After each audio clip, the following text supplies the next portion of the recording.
You know that person on your street? The one with the kind of modest car, maybe a faded minivan in the driveway. The classic millionaire next door? Well, what if I told you they're way, way more common than you think? Let's find out just how many are hiding in plain sight. Just picture a quiet, average street in any town in America. The source material for this explainer puts it so well, quote, "Somewhere behind one of those front doors sits a tidy vault, enough money to change a family tree." You see, this isn't about Ferraris and mansions. It's about a deep, quiet security that is almost completely invisible from the outside.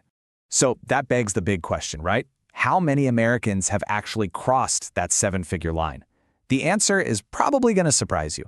And to really get it, we first have to look at how they got there in the first place. All right, let's start at the beginning with the foundation. These are the core habits that really build that kind of lasting wealth. The very first habit is this massive mental shift called value thinking. It's where you stop trading your time for a wage and you start pricing the outcome you deliver. It's a total game changer. It's not about the hours you clock in, it's all about the value you create. You can actually try this tonight. Seriously, think of one thing you're really good at. Now, what's that finished result? Not your time, the result worth to someone else. This week, just try offering it at a fixed price. I'm telling you, getting that first yes can flip a switch in your brain that never, ever turns off. And that flows right into our second habit, automatic saving. Look, this has nothing to do with willpower. It's all about building a system. You set it up so that at least 15% of your income gets moved into investments the second you get paid. You pay your future self first, and then you just learn to live on what's left. And it doesn't have to be some huge, painful number at the start. Take this example of Mia, a dental assistant. She just started by automatically investing $50 a week. That's it. 5 years later, she was saving a full quarter of her income, and she barely even felt it.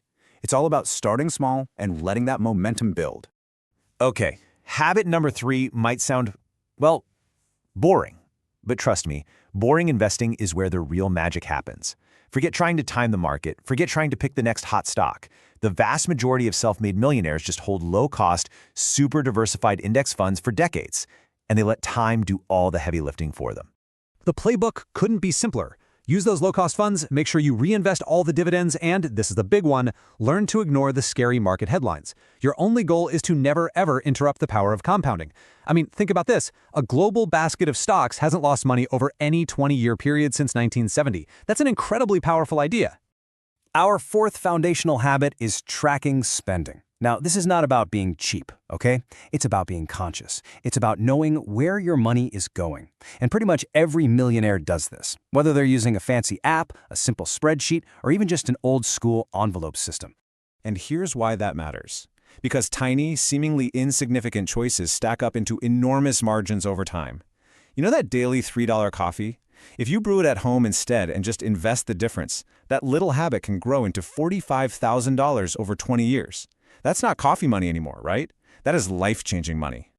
Okay, so we've covered the foundational habits. We've got the building blocks. Now let's get to the number you've been waiting for. So, with all that in mind, just how many people have actually used these kinds of habits to build a seven-figure net worth? How big is this millionaire club really? The answer? Roughly 1 in 10. Yeah, you heard that right. About 1 out of every 10 U.S. households now has a total net worth of at least $1 million. We're talking about 12 million families. That is so much more than most people would ever guess. But hold on. Context here is absolutely critical. That 10% number, that includes everything. The value of their home, their cars, all of it. If we narrow it down and look at only liquid, investable assets, well, that number drops to about 3%. And if you look at just retirement accounts, just over 3.3% of workers have managed to hit that $1 million mark. So how do people close that gap? How do they speed up the journey from the basics to the finish line?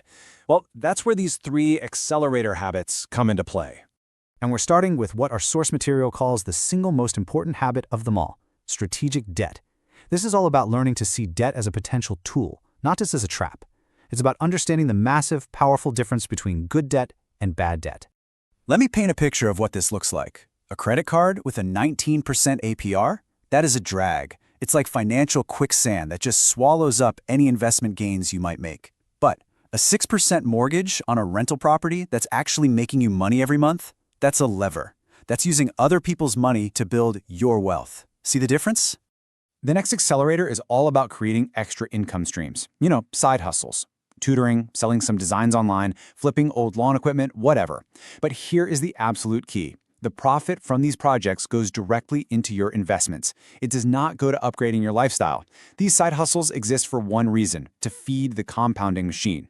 And finally, habit number 7, respect for the clock. This one is all about understanding the mathematical miracle of exponential growth.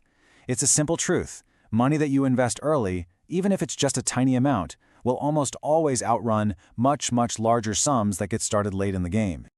Okay, just look at this timeline. It is absolutely incredible. An investor who puts in $6,000 a year for just 10 years, from age 25 to 35, and then stops, they actually end up with more money than someone who invests the same amount every year for 25 years, but starts at age 40. That is the undeniable, almost unbelievable power of getting an early start. So, we've got the habits, we've got the numbers, but you know what? Information without action is really just trivia. So, let's make this real. Let's talk about your first step tonight. Here's the super simple routine. First, go find an online calculator and figure out the actual monthly number you need to invest to hit your goals. Second, find one recurring subscription you can live without, kill it, and immediately automate that saving. And third, send one email, just one, offering a skill you have based on the outcome, not the hours. Someone, somewhere, is going to cross that 7-figure mark this week using these exact principles. And someone else with the exact same income is going to say it's impossible. As the source material says, the distance between these futures is routine, not luck. So the only real question left is, what is your first step?